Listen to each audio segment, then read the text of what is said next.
Mọi người có giống mình là mê các nền văn minh xa xưa cũng như là các tàn tích cổ đại không? Trước đây thì mình tưởng là Angkor là cái quần thể di tích tuyệt đẹp duy nhất nằm ở trong rừng thẳm, và các lăng mộ pharaoh hay là lăng mộ của Tần Thủy Hoàng là cái kim tự tháp hiếm hoi trên thế giới. Cho đến khi mình đến Trung Mỹ, giữa rừng già bạt ngàn, những cái đền đài đồ sộ khép mình bí ẩn, đó là tàn tích của một nền văn minh từng tồn tại khoảng hơn 2.000 năm trước. Họ là người bản địa trong Mỹ với những cái nghi thức hiến tế rùng rợn.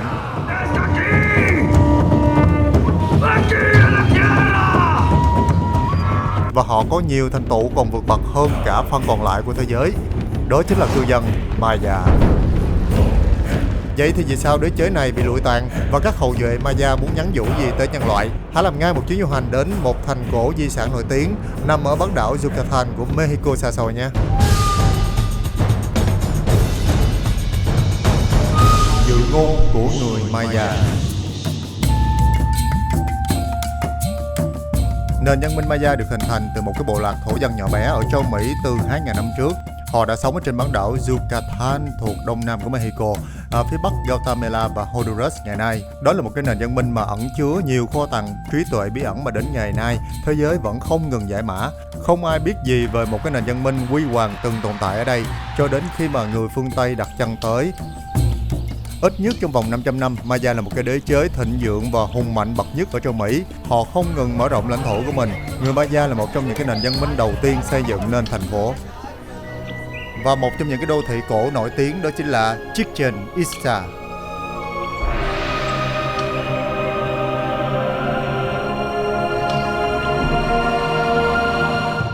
Mình có dịp đến với Mexico thì không thể nào không ghé những cái di sản của người Maya. Chichén Itzá ngày nay thì thuộc thành phố Tinum nằm ở phía đông của bang Yucatan. Đây là một địa điểm khảo cổ quan trọng nằm ở phía bắc thung lũng Maya, kéo dài từ cuối thời kỳ cổ điển cho đến giai đoạn đầu thời kỳ hậu cổ điển, tức là khoảng năm 200 cho đến năm 1000 sau công nguyên. Giá vé cho tham quan là 614 peso.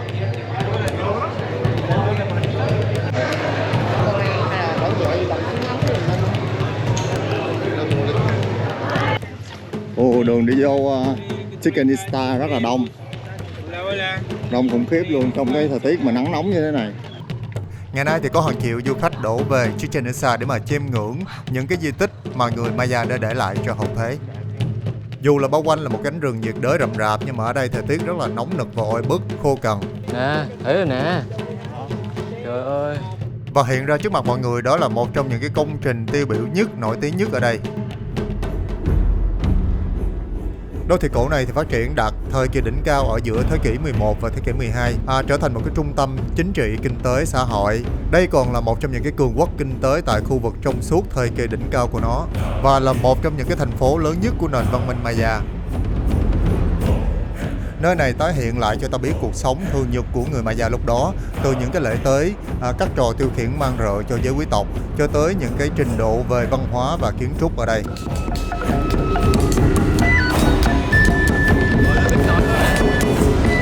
Chào mừng các bạn đến với đế chế Maya tại Mexico.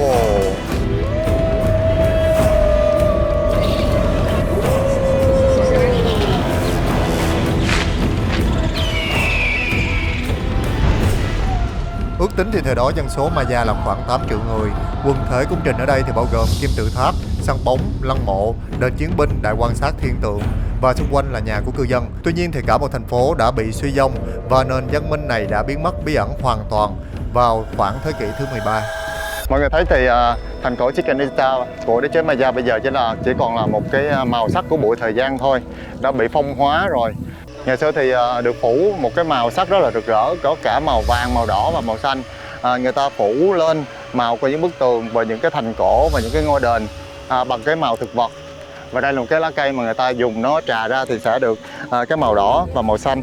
Mọi người thấy nè, cái màu rất là lạ từ cái cây này. Trà ra thì sẽ thấy màu xanh ha. Đó. Còn hoa thì nếu mà trà ra pha với nước thì sẽ tô lên thành màu đỏ. Ủa màu vàng màu đỏ, màu vàng màu màu. Thôi đi hỏi nè, trà thấy nè, cái trà ở đây quá trời nè, thành màu vàng nè. Malo inteshi haski makiwosan takis ashima tenes tela wules bash to glete maya so chichen This is the Maya language. And according with the most scientific theory, people believe that probably this language has its root from Asia.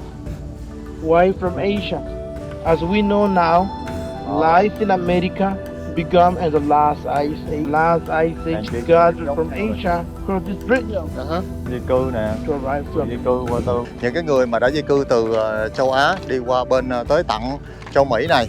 Bởi vì mình thấy mà tại sao có sự tương đồng từ cái màu da, về cái chiều cao của con người cũng như là về cái hình thể rất là giống với người châu Á của mình. Mọi người để ý người Mexico thì sẽ thấy. Hola, hola, hello, Chipo. Do you speak Mayan language? My language is Malokim. Malokim. Yes, Malokim.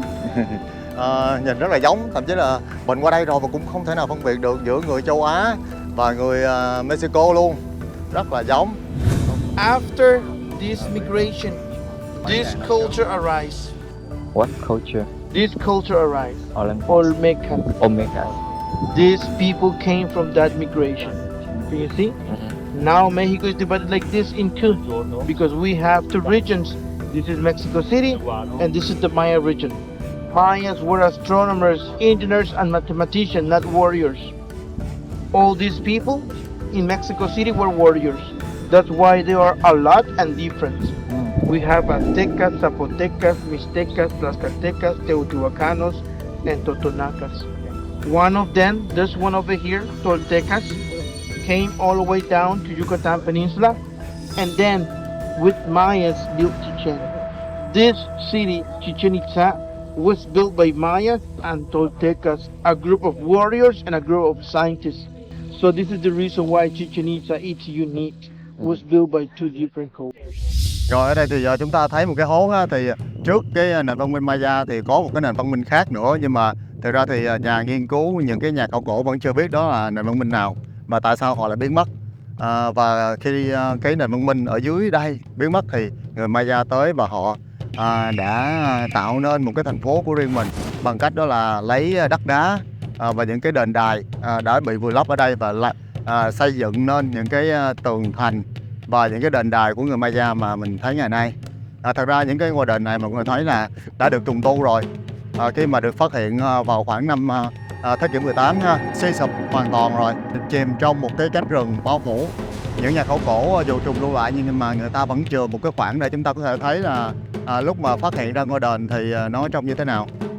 Một bên là đã trùng tu và bên kia thì vẫn còn nguyên vẹn bản nguyên sơ lúc mà phát hiện.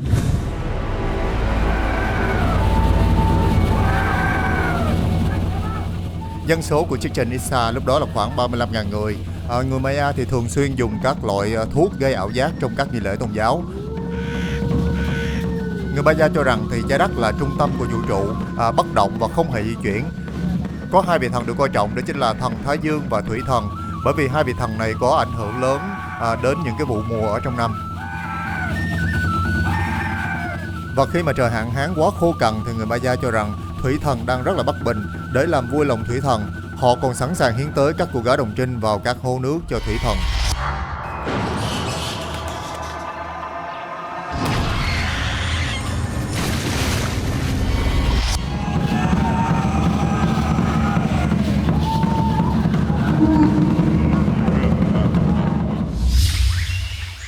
Đây là một cái hố với tên là Cenote Sigado.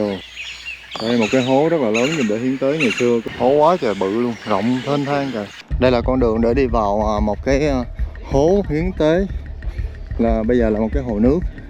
Hai bên bán rất là nhiều đồ lưu niệm. Ở giữa một cái khu cánh rừng bạt ngàn luôn. Đây là những cái linh vật của giống như long lân quy phụng vậy đó ha. Mà cái này là con rắn nha. Cũng có con quy nữa nè. Này con lân nè, lân hổ.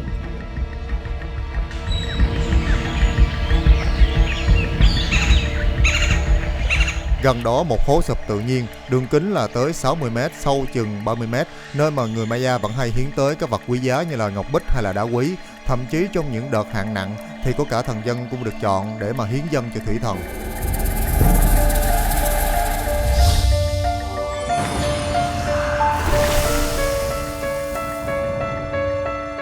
Mọi người thấy trên bức tường này có rất là nhiều những cái đầu lâu. Đây là cái nơi mà giống như để thể hiện chiến tích của người Maya. Thật ra người Maya là một người rất là hòa bình, không có khiêu chiến nhiều. Và khi có sự giao thoa giữa người Maya và Mexican thì họ trở nên khác biệt hơn. Và cũng giống như cái bộ tộc ở Borneo mà ở châu Á mà hôm bữa Fahoka có kể, thì người Maya cũng đi săn đầu người nữa, họ tiêu diệt những cái chiến binh của những cái bộ tộc khác. Và sau đó thì sẽ mang những cái đầu lâu về đây và cắm trên những cái giáo mát và trưng bày treo ở đây. Hiện nay thì những cái đầu lâu hộp sọ ở đây thì đã được chuyển vào Viện Bảo tàng ở thành phố Mexico rồi.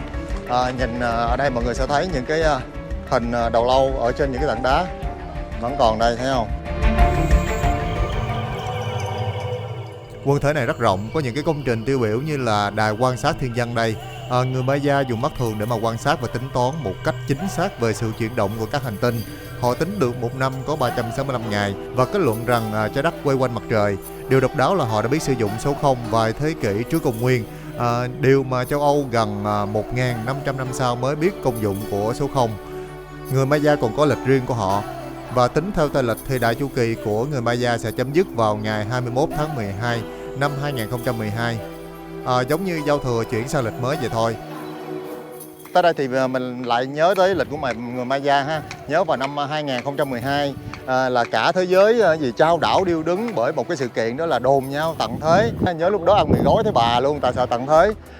Trong lịch của người Maya, tức là theo một chu kỳ nào đó thì người Maya sẽ kết thúc một cái lịch đó và bước sang một cái lịch mới. Và nếu mà tính đến năm nay thì trong lịch của lịch năm của người Maya đã là năm thứ 11, 12 rồi. Họ còn tính toán được thời gian của nhật thực và nguyệt thực. Người Maya cho rằng đó là điềm báo bất lành nên họ sẽ tổ chức hiến tạng cho các đấng thần linh.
Chichen Itza này thì mình lại thấy ở Angkor mình có thể nói là vào thời đấy hưng thịnh hơn rất là nhiều về cấu trúc của những cái ngôi đền đài cũng rất đẹp hơn, quy mô đồ sộ hơn. Bởi vậy mới thấy là tại sao trên thế giới lại có những cái điểm tương đồng kỳ lạ đến như vậy ha. Ví dụ kim tự tháp thì mình thấy nghĩ là chỉ có ở Ai Cập thôi, ai về kim tự tháp lại có tận ở nửa bên kia bán cầu, đó chính là tại đất nước Mexico. Và đây là một cái công trình khác có tên là ngôi đền chiến binh. Maya thì có tổng cộng là khoảng 18 thành bang. Từng thành bang sẽ cử ra một cái giáo sĩ cấp cao chuyên về các nghi lễ tôn giáo, tiên đoán các sự kiện tốt lành cho nhà vua. Chiến binh Maya rất kỷ luật, tích cực tham gia các bài tập huấn luyện, và mọi người đàn ông của người Maya trưởng thành đều phải tham gia nghĩa vụ quân sự. Các chiến binh thì thường mang các tấm khiên bằng gỗ được trang trí với rất là nhiều các lông vũ và da thú.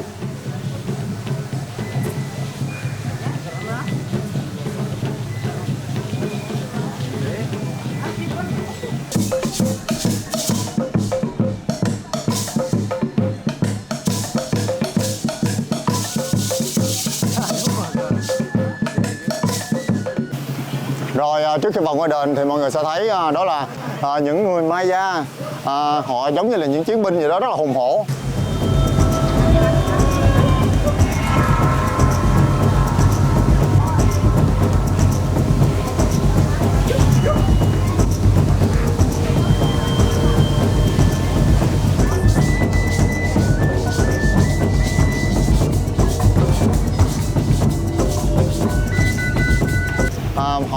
em mình có sức mạnh giống như là những con báo gì đó, gọi là jaguar. Bởi vì họ thấy mình thấy con jaguar đầy khắp mọi nơi ha, tiếng kêu của con hổ trong rừng thẳm rất là mạnh mẽ, rất là hung tợn.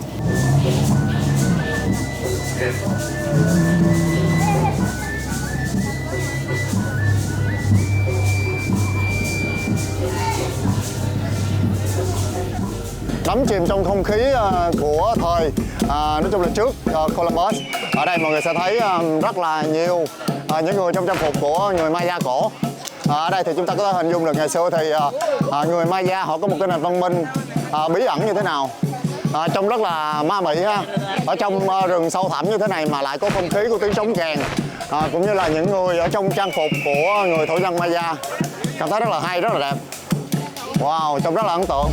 Mọi người biết thì trong Mỹ Latin là một nơi rất là giỏi về môn bóng đá ha, rất là nhiều cầu thủ nổi tiếng ở đây.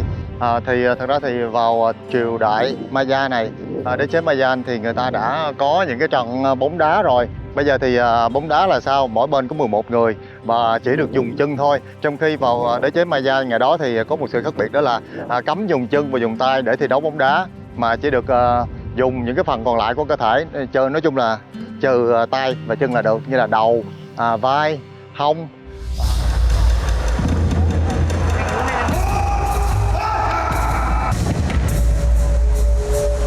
Đâu có dùng trên tay đâu.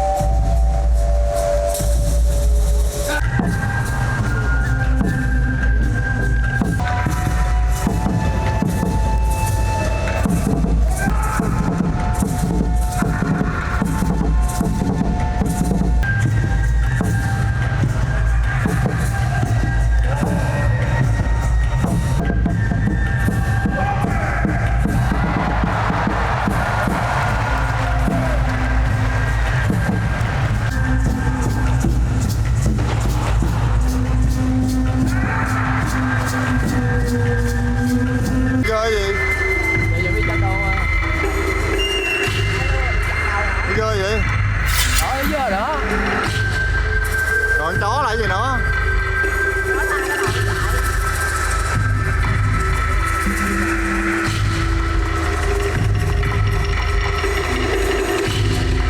Sao thua bị chặt đầu thấy ghê vậy?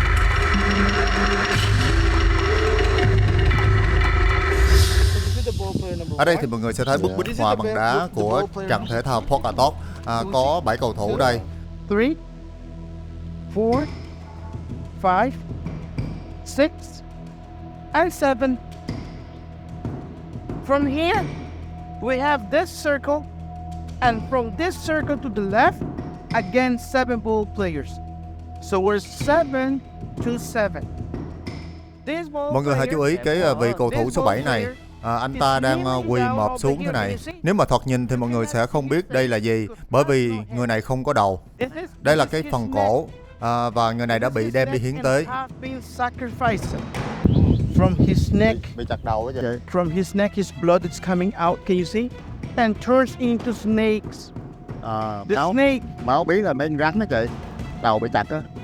the snake, remember, Dạ. symbolize Earth. So this man is offering his life to the Earth. Dạ. Why he want to do something like this? Take a look. This snake is longer, turns into a tree Yeah. with long branches, full with fruits and flowers. Can you see? Dạ. To the archaeologists, this carving is really clear. According with them, this ritual was used to fertilize this ground. With this idea, this ball player can't be the loser. He won and dies like a hero to fertilize this ground.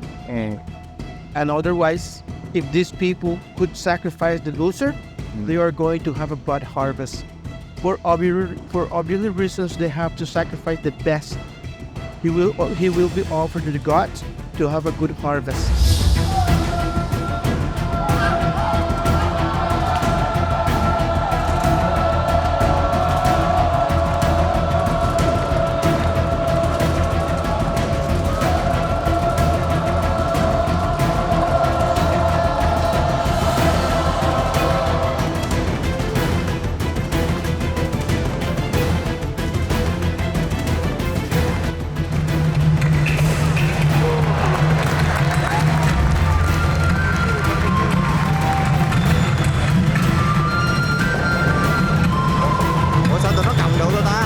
đưa trái bóng vào bên trong hai cái vòng này ở hai bên.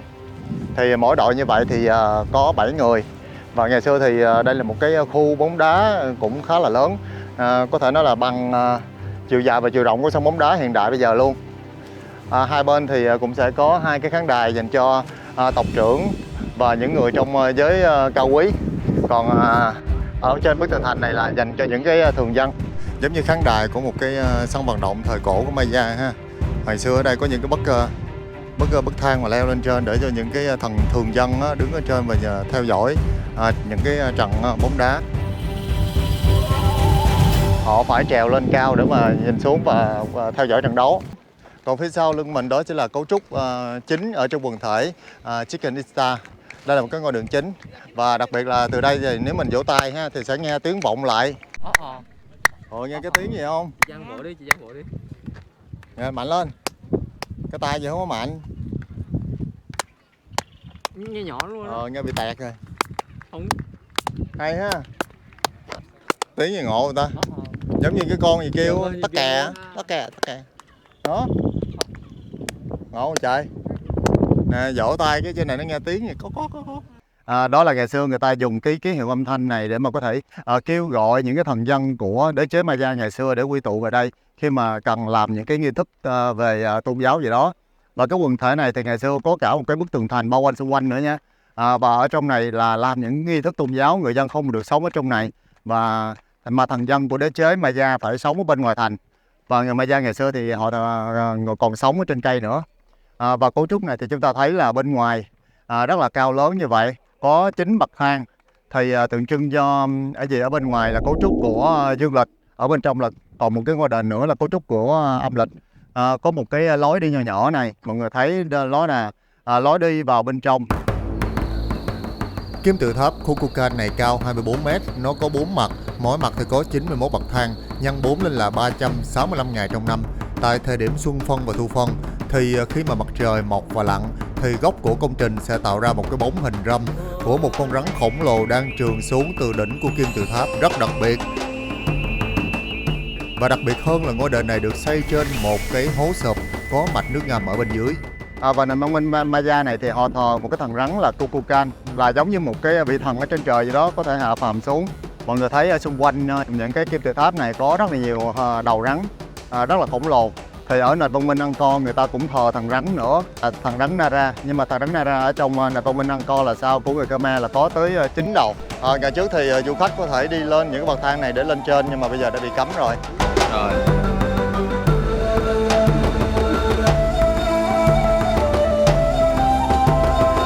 Dù bên ngoài rất là nóng nhưng mà khi vào những cái khu rừng như thế này, những con đường như thế này thì cũng nóng như chang, quá nóng rồi.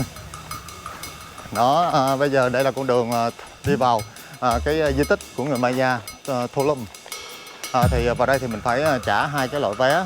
Vé thứ nhất đó là vé đi vào cái khu công viên quốc gia là 60 peso, sau đó phải mua thêm vé 90 peso nữa để đi vào cái di sản Tholum. Tholum này thì là xếp thứ 3 nơi có số lượng đông khách tham quan nhất ở Mexico này. Tholum là một cái tàn tích bên cạnh một cái bãi biển ha, bởi vì ngày xưa vào khoảng thế kỷ thứ 15 thì đây là một trong những cái cảng biển rất là nhộn nhịp và tấp nập. Người ta đến đây để giao thương hàng hóa vào cái thời kỳ Maya lúc đó. Thì người ta sẽ đưa hàng hóa vào đây để mà chuyển vào Chichen Itza của vùng Yucatan này.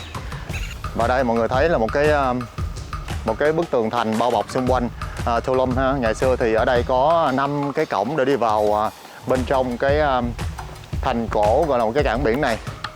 Vào thời đó thì mọi người thấy ở đây cũng là một cái vùng giao thương, giao lưu văn hóa rất là tấp nập vào thời kỳ Maya rồi. Và đó chính là một trong những cái cánh cổng để chúng ta bước vào triều đại đế chế Maya. Thật ra thì đế chế Maya không hề quá cổ đâu, vào khoảng thế kỷ 15 thôi. Trước thời tiền Columbus, khi mà ông khi mà người Tây Ban Nha đến đây khai phá vùng đất châu Mỹ. Bước qua cái cánh cổng này, mọi người thấy không quá là cao ha. Thì ngày xưa người Maya họ cũng nhỏ con thôi. Đó, chúng ta đã bước vào thời kỳ thịnh vượng của đế chế Maya, một cái cảng biển có thể nói là giống như một cái cảng thơm nằm kế nhìn ra vịnh biển Caribe. Ngày xưa thì vịnh biển Caribe đã là một nơi nghỉ dưỡng, nghỉ mát và là một cái hải cảng rất là tấp nập. Và khi mà người châu Âu tới đây thì vịnh biển Caribe lại là một cái nơi do là giao thương quá nhộn nhịp nên xuất hiện rất là nhiều hải tặc, nên người ta kêu là gì cướp biển vùng Caribe. Còn Caribe bây giờ là một cái khu nghỉ dưỡng và thu hút rất là đông khách du lịch. Và đây chúng ta thấy một cái quần thể cũng rất là rộng, bao gồm nhà cửa và đền đài của đế chế Maya vào lúc đó. Ở đây thì cao khoảng 12 mét so với mặt nước biển của biển Caribe. Ngày xưa thì ở khu vực này có thể nói rất là nhộn nhịp, tất bật hàng hóa được luân chuyển tới đây. Từ đây thì chúng ta có thể thấy một cái ngôi đền chính nằm ở trên một cái vách đá khá là cao. Đây, bây giờ chúng ta đã đến vịnh biển rồi. Ngoài này có một cái tầm nhìn xuống một cái hải cảng rất đẹp. Biển rồi vách đá rồi, nhìn là hú hồn trời đất nha. Chuẩn bị tư thế đi.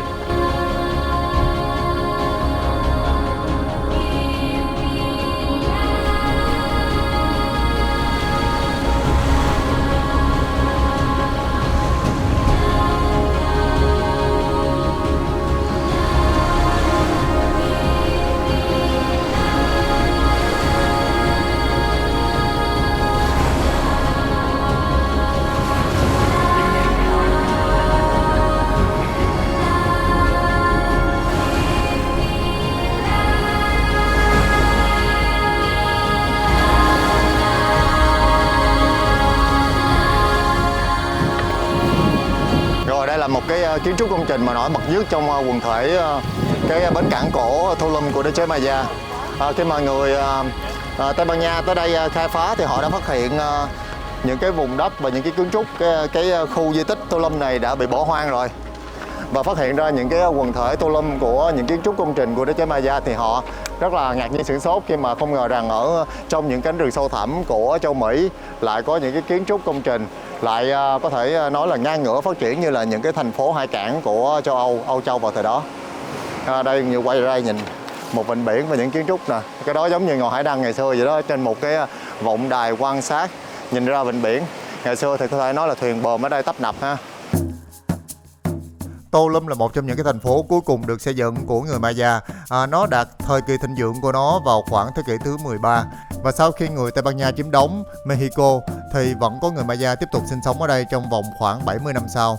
Nhưng mà thành phố này đã bị hoàn toàn bỏ hoang vào khoảng cuối thế kỷ 16. Đây có thể nói là một cái tàn tích của người Maya được bảo tồn tốt nhất mà nằm ở trên bãi biển, rất là hiếm hoi.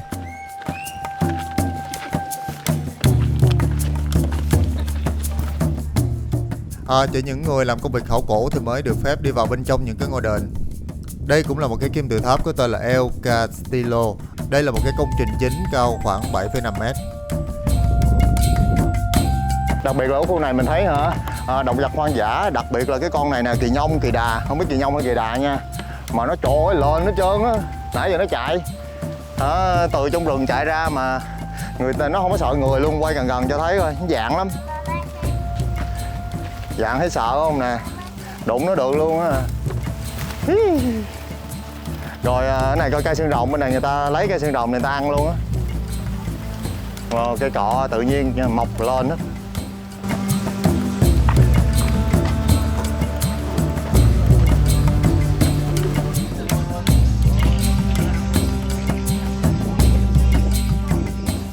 Người Maya đã xây dựng những cái công trình này hoàn toàn bằng sức người. Vì xứ của họ không có những cái động vật lớn như là ngựa, trâu bò hay là voi. Thậm chí khi mà gặp những cái kỵ mã của phương Tây thì họ tưởng đó là quái vật. Họ không hề có bánh xe hay là xe đẩy và các phương tiện tương tự.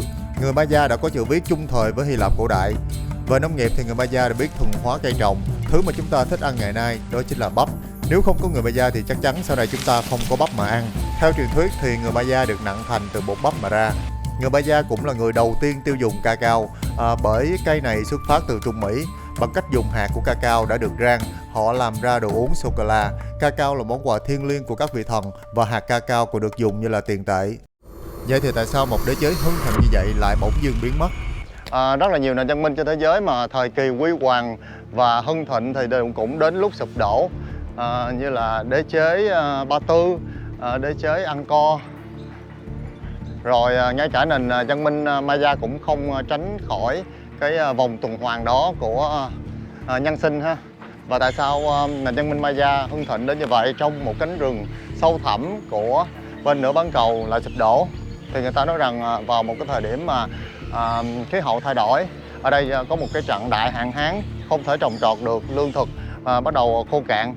Thì người ta nghĩ rằng thần linh ở trên trời đã tức giận và trừng phạt người Maya. Bởi vậy mà người Maya đã hiến tới sống con người, đẩy những cái người hiến tới xuống một cái hồ gần đây. Và các nhà khảo cổ đã tìm thấy rất là nhiều những cái xương sọ ở dưới cái hố đó, trong một cái hố nước. Và ngày xưa người ta không biết rằng chính cái việc hiến tới trong cái lúc khô cạn như vậy, trời rất là nóng thì sẽ xảy ra dịch bệnh, bởi vì xác chết phân hủy sẽ có rất là nhiều vi khuẩn. Và từ đó thì một trận đại dịch tả đã xảy ra đối với nền văn minh Maya. Và từ đấy thì người ta cũng bỏ cái khu vực này và di cư đến khu vực khác. Và từ lúc mà Columbus tìm tới châu Mỹ này thì mọi thứ đã dần thay đổi.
Ngày nay thì người Maya chỉ còn khoảng 20 triệu cư dân sống rải rác ở Trung Mỹ. Họ thất thế và chỉ còn là cư dân hạng nhì ở trên chính quê cha đất tổ của chính mình. Ngoài trồng trọt thì họ có mưu sinh bằng cách là bán quà lưu niệm cho khách du lịch ở những cái khu di tích của người Maya. Họ cũng ở gần những cái khu du lịch và lập những cái chòi như thế này để tạo những cái hàng thủ công mỹ nghệ bán cho du khách, vẽ nên những cái tác phẩm nghệ thuật trên đó khắc lại những cái di sản của người Maya.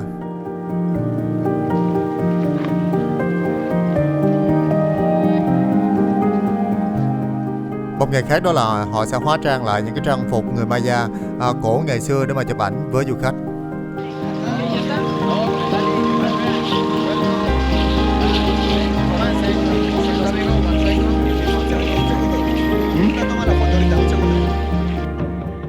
Cũng là nghề hóa trang nhưng mà cách kiếm tiền của họ khác. Đó là giống như biểu diễn kỹ nghệ của mình ở những cái nhà hàng và quán ăn dọc bờ biển.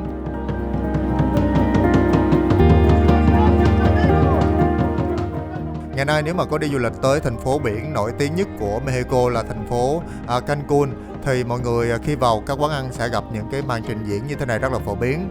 Và có vẻ thì công việc này cũng rất là nặng nhọc và nguy hiểm.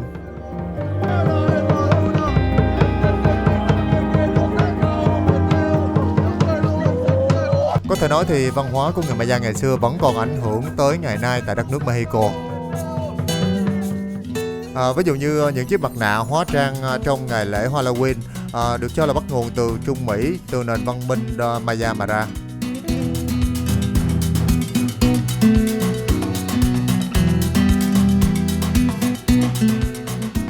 Và trái bắp ngày xưa mà được người Maya thuần hóa giờ cũng đã trở thành đặc sản rồi. Người Mexico ngày nay cũng rất là ghiền ăn món bắp.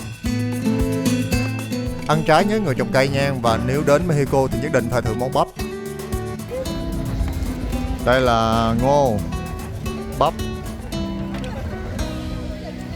Bắp mà trộn với gì đây?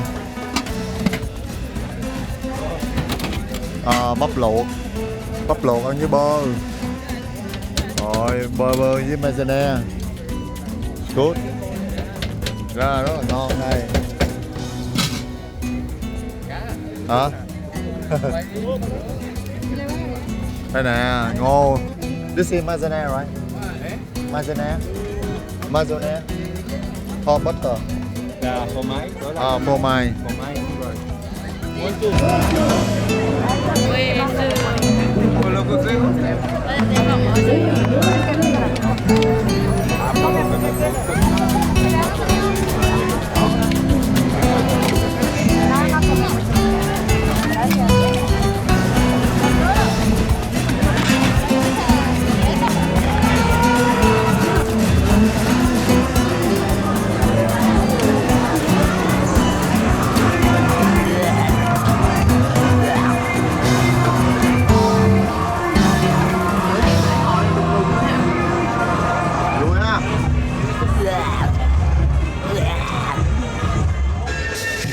Qua những cái biến động và thịnh suy của một đế chế Maya mà người ta vẫn truyền lại những cái lời răn của dân tộc này là lương thực chính của con người là ngũ cốc và thực vật.